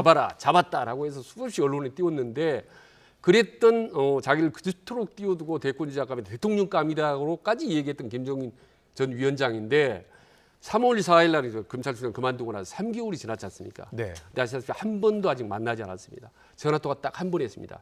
그렇기 때문에 과거처럼 다시 돌아가서 웃으면서 윤석열을 돕기는 쉽지 않을 것이다.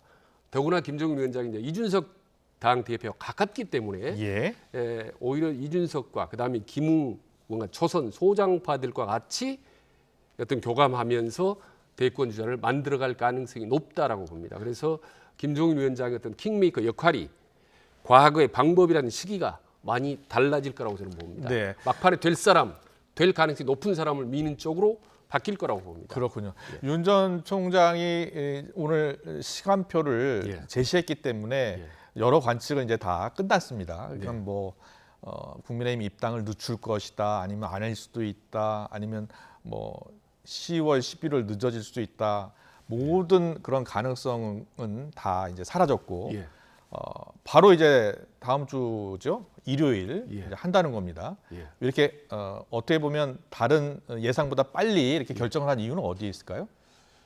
그러니까 결국 윤석열이란 첫 번째 궁금증은 언제 어디로 가느냐는데 이건 이제 끝났지 않습니까? 방금 말씀한 대로. 두 번째 궁금증은 과연 대통령감이 될 만한 그런 역량을 보여줄 수 있느냐라는 부분이었거든요. 근데 이 부분을 보여줄까 말까 줄똥말똥 시간이 오래 갔지 않습니까? 국민의힘이 최근에 그 지지율이 올라가고 있잖아요. 그리고 이준석 대표 때문에 새로운 바람 불잖아요.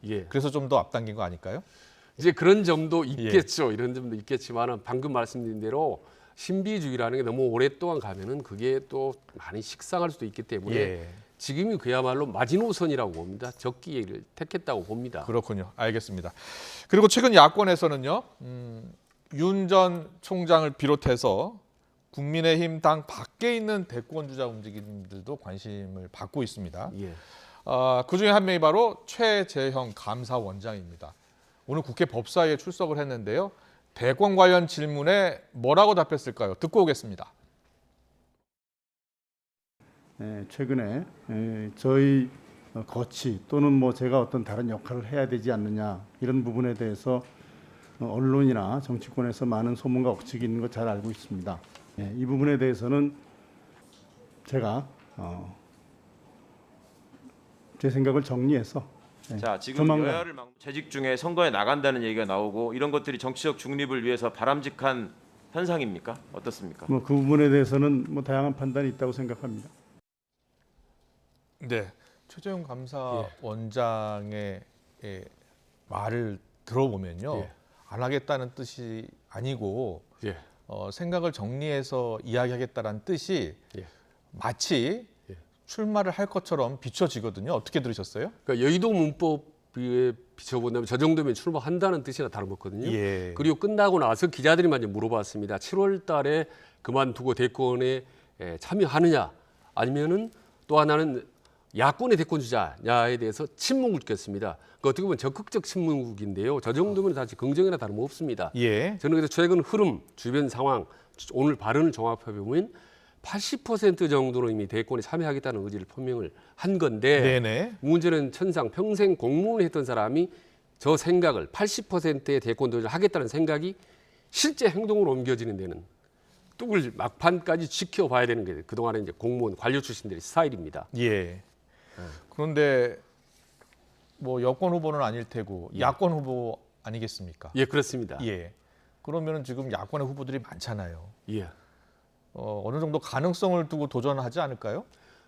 그러니까 제가 정유하 의장 전 국회의장이 돕고 있잖아요. 저는 뭐 개인적으로 그분하고 친분이 있기 때문에 물어봤습니다. 물어봤고 그랬는데 지금 대권 주자들이 다 지지도가 뭐 대부분 뭐 5% 안팎이고, 그리고 윤석열을 뜬 거는 불과 뭐 한 서너 개월이었고, 그리고 이준석 전 대표 얘기를 하더라고요. 대표로. 이준석이 그야말로 돌풍을 일으키면서 뜨는 데는 불과 한 3개월 걸렸기 때문에 최재형 감사원장도 잘만 국민들이 따라준다면, 시대 정치를 부응한다면 2, 3개월 만에 금방 바람을 일으킬 수 있다라고 이제 분석을 하는데요. 최재형 감사원장이 만약에 등판한다면 2, 3개월 안에 생각만큼 그렇게 바람을 일으킬 수 있다고 보세요? 그거는 참 쉽지는 않습니다. 제가 보기에. 왜냐하면 그동안 쭉 대권의 행보를 밟았거나 대외 활동을 했으면 모르겠지만은 아직까지 감사원에서 몇 번 이제 열성 원자력 문제라든지 이 부분에 쓴소리 직원을 얘기를 해서 뭔가 대쪽 선비 같은 이미지는 있습니다만은 과연 모르겠습니다. 알겠습니다. 좀 지켜보겠습니다. 국민의힘 이준석 대표가 오늘 호남을 또 갔습니다. 이번엔 전북 지역을 갔는데요. 여기서 지역 발전 이야기하고요, 일자리 문제를 논의했습니다. 확실히 여전히 과거와는 좀 다른 야당 대표의 모습입니다. 어떻게 보셨어요? 제 행보를 보고 얼핏 김종인 위원장에게 코치를 받았나 하는 생각이 얼핏 들었는데요. 김종인 전 위원장이 코치를 받은 것 같다. 예. 예, 이제 그런 생각이 들었습니다. 왜냐하면 김종인 위원장은 호남의 특성이라든지 호남 사람들의 어떤 그 마음 이런 걸 잘 알거든요. 이게 한두 번 호남 가서 5.18 묘지에 가서 참배하고 한다고 해서 호남의 마음 문이 열리지 않습니다. 그렇기 때문에 반복적으로 지속적으로 계속적으로 가야 되는 거고 마음으로 다가가야 되거든요. 그래서 발로 가는 호남 행보가 아니라 이렇게 가슴으로 가는 행보여야 되기 때문에 아마 그런 부분을 알고 아마 두 번째 가고 아마 지속적으로도 계속 가지 않을까라는 생각이 듭니다. 예. 자, 헌정사상 첫 30대 당대표 이준석 대표의 일거수일투족이 좀 계속 관심을 모으고 있는데요. 최근에는 방명록에 쓴 필체를 두고서도 여러 말이 나오기도 했습니다. 관련 영상 보고 질문 이어가겠습니다.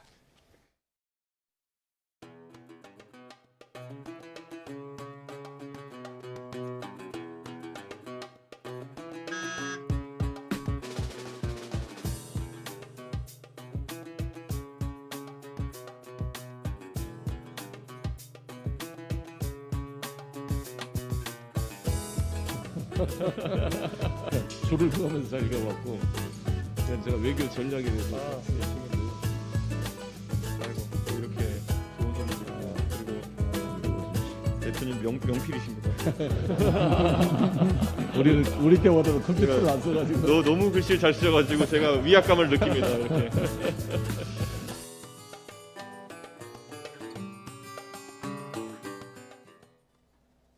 네, 지금 보신 것처럼 이준석 대표의 글씨체를 가지고 또 여러 정치인들이 이야기를 하더라고요. 어떻게 들으셨어요? 그럼 요즘 뭐 젊은 사람들이 뭐 다 컴퓨터를 하기 때문에 필체는 별로 문제가 되지 않습니다. 더구나 30대 중반이기 때문에 또 미국도 컴퓨터 공학과 나왔기 때문에 컴퓨터를 익숙해서 아마 한글은 아무래도 어색하고 제 주변에도 제 아들만 해도 한국이 막 삐뚤바뚤 합니다. 다만 이제 맞춤법이 좀 틀린다면 그 문제가 일 수가 있죠. 미국의 이제 전 트럼프 대통령도 이제 폭풍 트윗, 새벽에 트위트를 많이 하는데 뭐 지역 이름이라든지 명칭이라든지 철자법이 많이 틀려서 이제 구설수에 오르기도 했습니다만은 대통령 할 수 있는 사람 혹은 당의 대표가 아마 철자가 많이 틀린다든지 어법이 틀린다 하면 좀 문제이지만 뭐 필체야 뭐 요즘 전혀 문제가 되지 않다고 봅니다. 지금 뭐 송영일 대표가 지금 나오고 있는데 송영일 대표가 어제 언론 인터뷰에서 이 경선 일정 연기와 관련해서 오늘 결정하겠다라는 이야기를 했거든요. 그런데 당내 반발이 만만치 않나 봐요. 뭐 60여 명의 의원들이 연판장을 돌려서 경선 연기 문제 논의하자 이렇게 이야기했나 봐요. 어떻게 보셨어요? 오늘 하루 동안 말해도 민주당이 정말 아주 긴박감이 가득 돌았습니다. 그랬군요. 지금 당초 예정대로 한다면 송영길 대표가 최고위원회에서 지금 당초 예정대로 9월 경선 하겠다라고 통과하려고 했지 않습니까? 그러니까 바로 오전에는 이재명계 이 20명 국회의원이 국회에 모여서 예정대로 하라라고 압박성의 문자 메시지를 던졌고요. 메시지를 줬고 그리고 이제 다시 또 이재명계 반대하는 사람들, 그러니까 어떻게 보면 경선을 연기해야 된다고 하는 사람들이죠. 이낙연, 정세균계 중심에서 국회의원 66명이나 어떻게 연판청 받아서 이거 안 된다 말이야. 연기해야 된다. 의총 소집하라라고 또 제시를 했거든요. 그렇군요. 오늘 하루 아주 민주당 긴박한 하루가 됩니다. 지사 이재명계라고 하는 의원들 수가 많지 않잖아요. 근데 의총에서 만약에 결정이 된다면 연기 쪽으로 그럼 가닥이 잡힐 수 있는 겁니까? 그래서 너무 중요한 게요. 지금 경선을 연기하느냐 마느냐가 중요한 게 아니라 친이재명계하고 비이재명계하고 한판 승부가 붙은 겁니다. 힘겨루기가. 그래서 경선을 하느냐 마느냐 어느 한쪽으로 결정이 되느냐에 따라서 어느 한쪽이 힘이 실리게 되거든요. 그래서 만약 예정대로 9월 10일 날 경선을 하게 되면 친이재명계는 힘을 얻고 탄력을 받을 겁니다. 반대로 경선 연기가 된다면 비이재명계 연합군들, 말하자면 이낙연이나 정세균들 그룹들은 상당히 탄력을 받고 이재명계를 몰아치는데 강력한 힘을 발휘하겠죠. 그러니까 이건 경선의 문제가 아니라 양측의 파격 게임, 말하자면 내부 경선의 1차 승부, 1차 경쟁이라고 볼 정도로 치열하고 아주 중요한 의미가 담겨 있는 겁니다. 아마 계속 내일 모레서 계속 밀고 당기고 하는 치열한 아마 힘겨루가 이루어질 겁니다. 다음 주 초에 결정하겠다는 거 아니겠습니까? 그래서 민주당 내 한판, 양쪽에 한판. 말씀 들어보면 만약에 연기 쪽으로 가닥이 잡힌다면 이재명계가 크게 반발할 것 같은데요? 그렇습니다. 지금 국회의원 20명, 30명 문제가 아니라 어찌됐든 지금 여야 통틀어서 대권자 2위를 달리고 있는 선두주자 아니겠습니까? 그렇기 때문에 반발할 경우에는 아마 민주당 내분을 떠나서 대권 전체 판도에 상당히 흔들리기 때문에 이건 단순한 경선 일정의 문제가 아니라 대권 판 전체와 직결된 문제입니다. 주말과 휴일 사이 아주 숨가쁘게 돌아갈 것 같습니다. 오늘 정치권 이슈 여기까지 듣겠습니다. 최진 대통령 리더십 연구원장과 함께했습니다. 잘 들었습니다. 고맙습니다.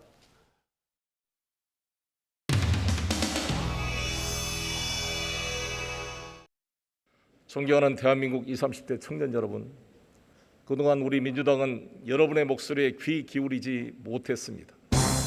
여러분이 생각하는 공정과 정의의 가치 기준에 부합하지 못했습니다.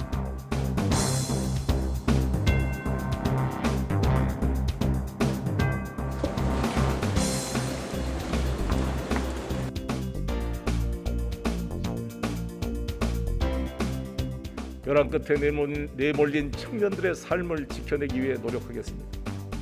저는 대통령님께 청년 문제를 총괄하는 청년 특임 장관 신설을 제안하고자 합니다.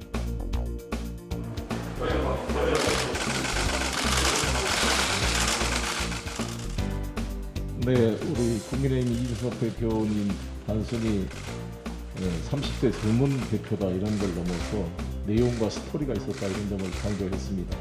젊었을 때 정치할 때 항상 뭐 이야기하면 건방지다 뭐 이런 나이가 벼슬처럼 이렇게 하면서 우리 젊은이들의 그 내용을 들어주려는 자세가 부족한 점이 많았습니다. 그런 면에서 저는 이준석 그 대표의 당선은 여야를 넘어서 우리 사회에 우리 젊은 청년들에게 좀 자주적인 기상을 만들어주고 제가 외교 전략에 대해서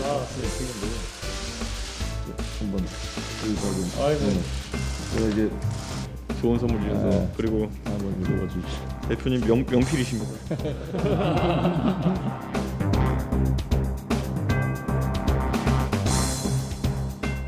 우리 때보다도 컴퓨터를 안 써가지고 너무 글씨를 잘 쓰셔가지고 제가 위압감을 느낍니다.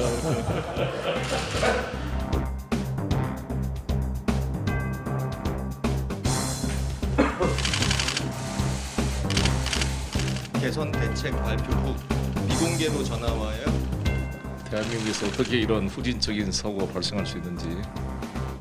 바로 그 버스 정류장, 버스 정류장만 아니었다 할지라도 운전사의 본능적인 감각으로 뭐가 무너지면 엑셀레이터만 조금 밟았어도 사실 살아날 수 있는 그런 상황인데 하필 버스 정류장 앞에 이런 공사 현장이 돼 있으니 그게 정확히 시간대가 맞아서 이런 불행한 일이 발생하게 되었습니다. 정말 그 무슨 영화의 한 장면 같은 이런 재난 현장을 보면서 많은 국민들이 그런데 안 들어오신 분밖에 안 들어갔었기 때문에 오해가 있었습니다. 그 발언의 취지에 버스 정류장 앞에 그 위험한 5층짜리 건물 해체 작업을 방치했다는 게 있을 수가 있는 일이냐.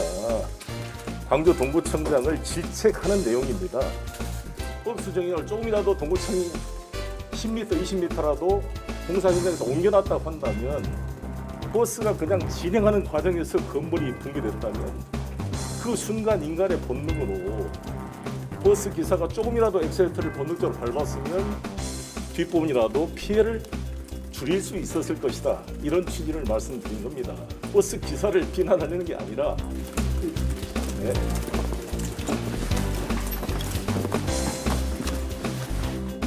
나이가 뱃슬처럼 이렇게 하면서 우리 젊은이들의 어떤 이야기를 그 내용을 들어주면 좋았어요. 아주 기쁘게 생각하고 특히 나경원 후보님과 TV 토론에서 억가하지 말자. 이번엔 100% 동의합니다. 저도 뭐 이 정치를 하다 보면 말을 많이 하게 되는데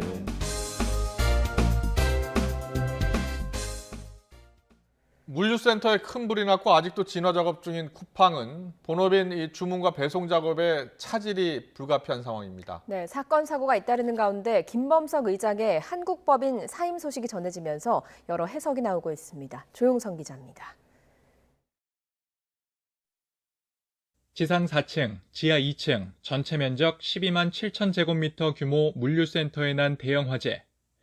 쿠팡은 물류 차질이 불가피할 것으로 보고 있습니다.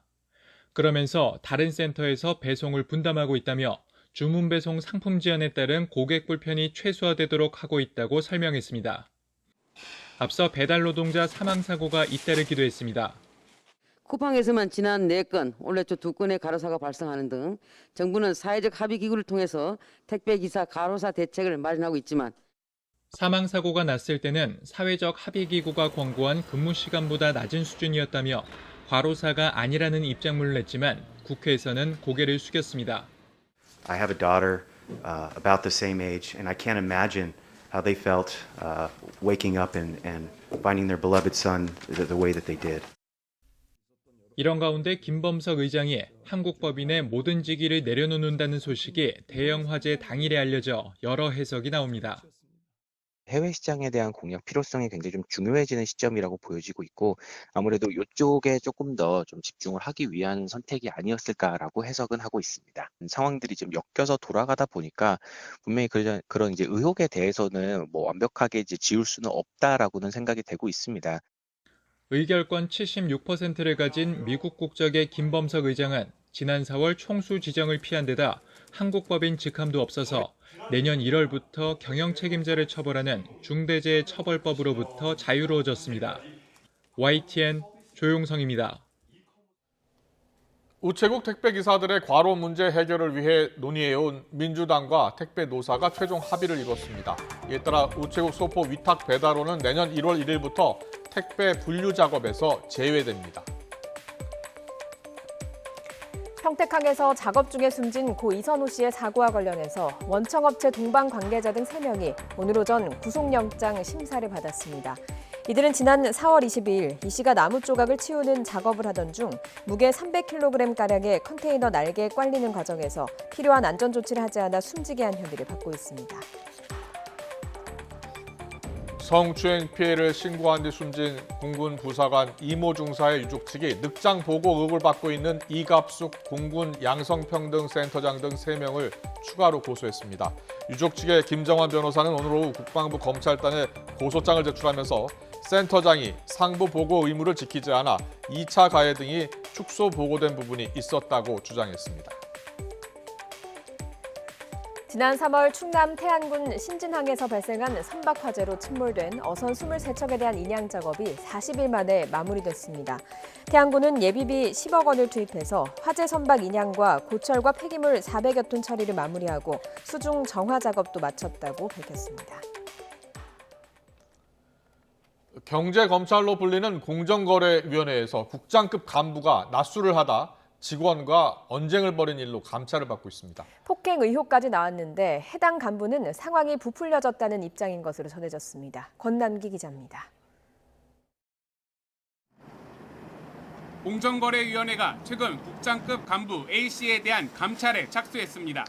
낮술을 하며 소속 직원과 언쟁을 벌였다는 이유입니다. 지난 2일 직원들과 함께한 세종시의 한 중식당 점심자리가 화근이 됐습니다. 술을 곁들인 식사는 오후 4시쯤까지 이어졌는데 이 과정에서 A 국장과 직원 사이에 고성이 오가는 언쟁이 벌어진 겁니다. 고성이 계속되자 식당 주인이 공정위에 전화를 걸어 도움을 요청하기까지 한 것으로 전해졌습니다. 직원을 폭행했다는 의혹까지 나왔지만 소문만 무성한 가운데 뒤늦게 상황을 파악한 공정위는 지난주에야 조사를 시작했습니다. 공정위 관계자는 이에 대해 내부에서 강도 높은 감찰을 하란 지시가 내려온 상태며 A 국장을 직무에서 배제했다고 말했습니다. A 국장은 점심자리가 길어진 건 맞지만 소문이 부풀려진 부분이 있다고 해명한 것으로 알려졌습니다. 술자리가 벌어진 날 공정위에선 삼성의 내부 부당 지원 혐의에 대한 전원회의가 열렸고 조성욱 공정거래위원장도 종일 이곳에 참석했습니다. YTN 권남기입니다. 도쿄올림픽을 앞둔 일본은 주경기장 인근에 일본 올림픽 박물관을 만들고 그곳에 역대 일본인 금메달리스트를 전시하는 코너를 마련했습니다. 그런데 어처구니 없게도 이곳에 고 송기정 선수가 베를린 올림픽 금메달 리스트로 전시가 돼 있다는 소식이 전해졌습니다. 이 소식을 들은 송기정 선생의 후손은 분통을 터뜨리고 있는데요. 송기정 선생의 외손자이신 이준승 송기정 기념재단 사무총장과 이야기 나눠보겠습니다. 사무총장님 나와 계시죠? 네, 안녕하세요. 예, 안녕하십니까? 예. 이준승입니다. 예, 일단 이 소식을 처음 들으셨을 때 어떤 기분이셨습니까? 네, 일본이 올림픽사에서 중요한 인물이라서 그들의 시각도 존재할 거라고 생각을 하는 부분도 있었습니다. 그런데 어떠한 연락이나 협의 없이 왜곡돼서 기억될 수 있게 한 이 부분들은 불쾌하고 또 손기정 할아버지에 대한 예의가 아니라고 생각합니다. 예. 일단 이번 일이 처음이 아니라고 들었습니다. 1년 전에도 비슷한 사례가 있었다고요? 예, 그렇습니다. 동경올림픽 개최 준비에 따라 가지고 일본 올림픽 기념관이 새롭게 개관됐었고요. 그때 손기정 선수에 대한 자료가 전시된 것을 작년 1월에 알게 됐었습니다. 예. 송기정 선생님이 사실 우리 한국인인데 뭐 그런 역사적인 배경 설명도 해놓지 않아서 참 황당합니다. 일본이 왜 이런 식으로 전시를 하는 걸까요? 예, 일단 손기정 선수의 한자 이름으로 표기가 되게 되면 일본 사람들은 손 기태로 읽게 됩니다. 예. 일본인으로 기억되게 할 수 있는 거죠.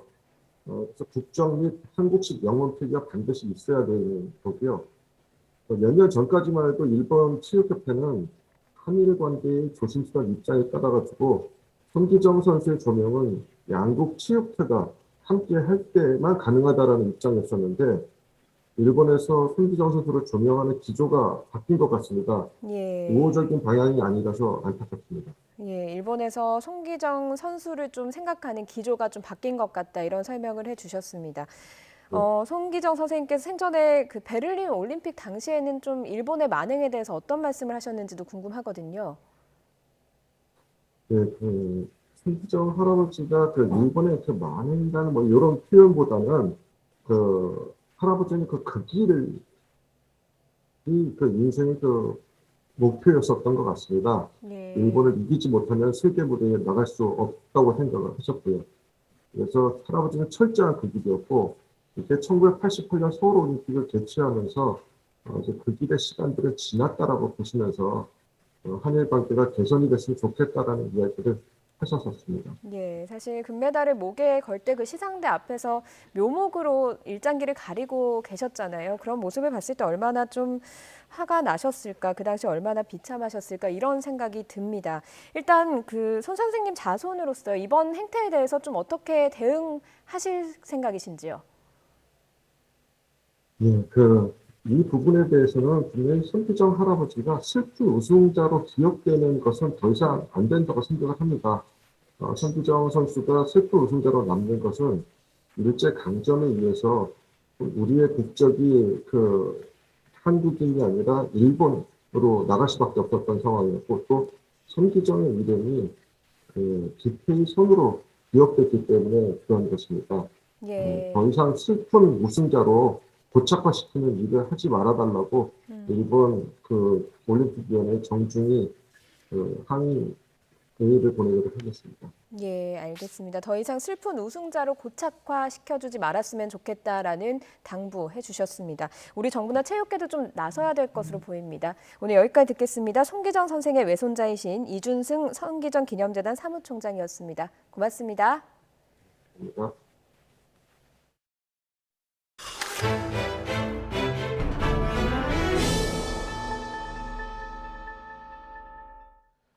김정은 북한 국무위원장이 미국 바이든 행정부 출범 이후 처음으로 대외정책 기조를 공식화했습니다. 김 위원장은 대화와 대결에 다 준비돼 있어야 한다면서 한반도 정세의 안정적인 관리를 강조했습니다. 김도원 기자의 보도입니다. 북한 노동당 중앙위 전원회의 셋째 날 김정은 국무위원장이 대외정책 방향을 공개했습니다. 김 위원장은 미국 바이든 행정부의 대북 정책 동향을 상세히 분석하고 대응 방향을 밝혔습니다. 평화적 환경과 국가의 안전을 담보해야 한다며 대화와 대결을 모두 언급하고 특히 대결에 더욱 빈틈없이 준비돼 있어야 한다고 말했습니다. 그러면서 안정적 정세 관리를 강조했습니다. 시시각각 변화되는 상황에 예민하고 기민하게 반응 대응하며 조선반도 정세를 안정적으로 관리해 나가는 데 주력해 나가야 한다고 밝히셨습니다. 미국 바이든 행정부 출범 이후 김 위원장이 북미 관계 등 대외 정책에 대한 입장을 내놓은 건 이번이 처음입니다. 대결을 말하긴 했지만 대내용으로 평가되고 안정적 정세 관리를 내세웠다는 점에서 도발에 나설 가능성은 낮아 보입니다. 김 위원장은 앞으로 적극적인 외교 활동에 나설 방침을 시사했습니다.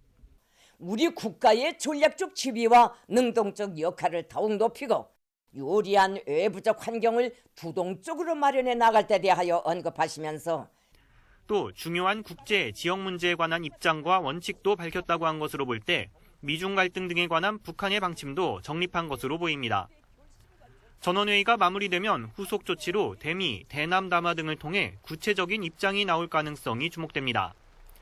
통일부는 안정적 정세 관리를 위해 가장 좋은 길은 대화와 협력이라고 거듭 촉구했습니다. YTN 김도훈입니다. 법원이 누구나 볼 수 있는 관보에 사건 관계인의 주민등록 번호와 주소 등 개인정보를 게재했다는 제보가 잇따라 들어왔습니다. YTN이 확인을 해보니 모호한 규정과 허술한 관리 시스템 때문이었습니다. 제보는 Y 한동호 기자의 보도입니다. 지난 1일 관보에 올라온 서울중앙지방법원 재심 판결문입니다. 무죄를 선고받은 피고인과 청구인의 주민등록번호 13자리와 상세 주소가 모두 적혀 있습니다. 다른 판결문들도 피고인이 사는 건물 호수까지 적나라하게 공개돼 있습니다. 대구지법 김천지원의 한 공시엔 형사보상금을 받는 사람의 주민번호 전부가 올라와 있습니다. 처음에 봤을 때는 이게 원래 다 나오나 보다 이제 생각을 했었는데 주민번호도 나와 있고 보니까 또 밑에 보니까 지금 이제 현재 거주지까지 다 나오더라고요. 좀 당황하기도 하고 좀 어이는 없었죠. 대통령령인 관보 규정을 보면 관보 게재를 의뢰하는 상황엔 개인의 사생활을 침해하는 내용을 포함하지 않도록 해야 합니다. 이에 따라 각 법원은 관보의 주민번호 뒷자리와 주소 일부를 삭제해 무죄 판결문을 올리고 있습니다. 그러나 법원마다 기준이 제각각으로 모호한 규정 때문이란 지적입니다. 2015년 국가인권위원회는 무죄 판결을 관보에 공시할 때 피고인 등 개인정보가 불필요하게 노출되지 않도록 기준을 마련하라고 대법원장에게 권고했습니다. 하지만 대법원은 여태껏 관보 게재 개인정보와 관련한 세부적인 기준을 마련하지 않았습니다. 형사소송법에도 재심을 청구한 사람이 동의하면 무죄 판결을 공시할 수 있다고만 돼 있을 뿐 개인정보 규정이 따로 없다 보니 법원 실무자마다 기준이 뒤죽박죽인 겁니다.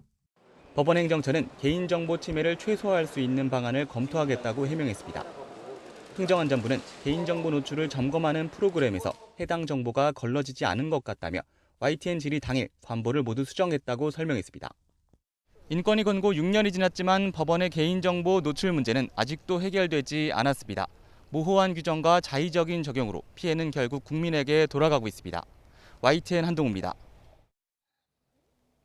이스라엘이 새 정부가 들어선 이후 이틀 연속 팔레스타인 가자지구를 공습해서 또다시 긴장이 고조되고 있습니다. 이스라엘군은 이번 공습이 가자지구에서 이스라엘로 날려보낸 이 방화용 풍선에 대한 대응이라고 밝히고 있습니다. 최무석 기자의 보도입니다. 팔레스타인 가자지구입니다. 어둠 속에서 그레인과 함께 갑자기 섬광이 번쩍입니다. 팔레스타인 무장정파 하마스 건물에 대한 이스라엘군의 폭격이 감행된 것입니다. 이스라엘군의 공습은 이틀 연속 이루어졌습니다. 이번에는 하마스도 기관총 사격으로 대응했습니다. 공습에 나선 전투기를 조준한 것으로 보입니다. 이번 공습으로 인한 사상자 발생 여부는 확인되지 않고 있습니다. 앞서 수요일에도 이스라엘군은 가자지구 내 하마스 군시설을 공습했습니다. 이스라엘군은 가자지구에서 이스라엘 남부로 날아온 방화용 풍선에 대한 대응이라고 밝혔습니다. 하마스 측이 날려보낸 방화 풍선으로 이스라엘 남부 지역에 28건의 화재가 잇따랐습니다. 풍선 공격은 이스라엘 강경 우익단체가 지난 15일 동예루살렘에서 이스라엘 국기 행진을 벌인 이후 감행됐습니다. 이 행사는 동예루살렘을 이스라엘에 빼앗겼다고 생각하는 팔레스타인들에게는 도발 행위로 간주되고 있습니다. ونحن اليوم مستمرون بإذن الله طالما استمر العدو في حماقته وعدم التراجع عن جهيته ضد أبناء شعبنا في القدس المحتل. 이번 공습은 이스라엘과 하마스가 지난달 20일 휴전한 뒤 26일 만에 이루어진 것입니다. 무엇보다 극우 성향의 나프탈리 베네트 신임 이스라엘 총리가 취임 이틀 만에 공습을 승인했다는 점에서 또다시 긴장감이 고조되고 있습니다. YTN 최문석입니다. 인도네시아의 한 지방에서 의료인 수백 명이 중국 제약사 시노백이 개발한 코로나19 백신을 맞았는데도 바이러스에 감염된 것으로 나타났습니다. 로이터 통신은 보건당국 관계자를 인용해 인도네시아 중바자주 쿠두스 지구에서 시노백 백신 접종을 마친 의료인 가운데 350명 이상이 코로나19에 감염됐다고 전했습니다. 세계 사격 역사에서 유일하게 올림픽 단일 종목 3회 연속 우승을 달성한 살아있는 전설이죠. 사격 황제 진종호 선수 5번째 올림픽 출전을 앞두고 있습니다. 어떤 각오일까요? 허재원 기자가 보도합니다. 어느덧 올림픽 출전만 5번째. 지금까지 금메달 4개와 은메달 2개를 목에 건 진종호는 도쿄에서 7번째 올림픽 메달에 도전합니다. 양궁 전설 김순영을 뛰어넘어 우리나라 선수 중 가장 많은 올림픽 메달을 획득한 선수로 길이 남겠지만 진종호는 오로지 관역만 바라보고 있습니다. 7번째 메달을 따면 물론 역사에 남고 좋겠죠. 하지만 그 7번째 메달이라는 것 때문에 제 사격하는 데 집중력을 방해받고 싶진 않아요. 국가대표 4차 선발전까지 7위에 머물다 마지막 5차전에서 대역전극을 연출한 진종호. 역전의 명수를 자극한 건 지도자의 말 한마디였습니다. 선발전 한 3차전 정도 했을 때 어떤 감독님께서 그런 말씀을 하셨어요. 종호 이제 더 이상 사격 그만하라. 이제 은퇴해야 된다. 정말 자존심에 상처를 많이 받았거든요. 올림픽 3회 연속 금메달의 역사를 완성한 50m 권총 종목이 폐지됐지만 진종호는 10m 권총 혼성 종목에서 새 도전에 나섭니다. 개인전뿐만이 아니라 혼성 종목까지 하다 보니까 지금까지 해왔던 그 국제대회, 그 올림픽, 아시안 게임, 세계 선수권 다 통틀어서 최고의 기량을 발휘하고 와야 되는 그런 올림픽이 아닐까 생각합니다. 이미 전설의 반열에 올라선 진종호는 어쩌면 마지막이 될 수도 있는 올림픽 무대에서 후회 없는 한 발 한 발을 준비하고 있습니다. 선수로서는 이미 목표는 다 이루었던 것 같아요. 그냥 정말 마지막까지 열심히 노력하다가 가는 선수구나라는 말을 듣고 싶습니다. YTN 허재원입니다. 비구름은 물러갔지만 흐리고 다소 서늘한 날씨가 이어지고 있습니다. 주말인 내일은 다시 맑은 하늘 회복하겠고요. 강한 볕이 내리쬐면서 낮더위가 찾아오겠습니다. 우선 내일 서울 아침 기온은 18도로 오늘보다 조금 낮겠지만 낮 기온은 28도로 오늘보다 7도나 높겠습니다. 내일 전국 하늘 맑겠습니다. 다만 아침까지 내륙 곳곳에 안개가 짙게 끼겠고요. 서해안 일부 지역에는 이슬비가 내리는 곳이 있겠습니다. 내일 낮 기온은 오늘보다 4에서 6도가량 높겠습니다. 서울 28도, 대전 29도, 울산 28도로 예상됩니다. 요즘 비가 내렸다 그쳤다 날씨가 참 변덕스러운데요. 올해 장마는 예년보다 일주일가량 늦어진 6월 말쯤 시작될 것으로 보입니다. 다만 국지적으로 강한 비가 쏟아질 가능성이 있어서 미리 대비해 주셔야겠습니다. 지금까지 날씨 정보였습니다. 이어서 저녁 종합 뉴스 이브닝 뉴스가 방송됩니다. 시청해주신 여러분 고맙습니다.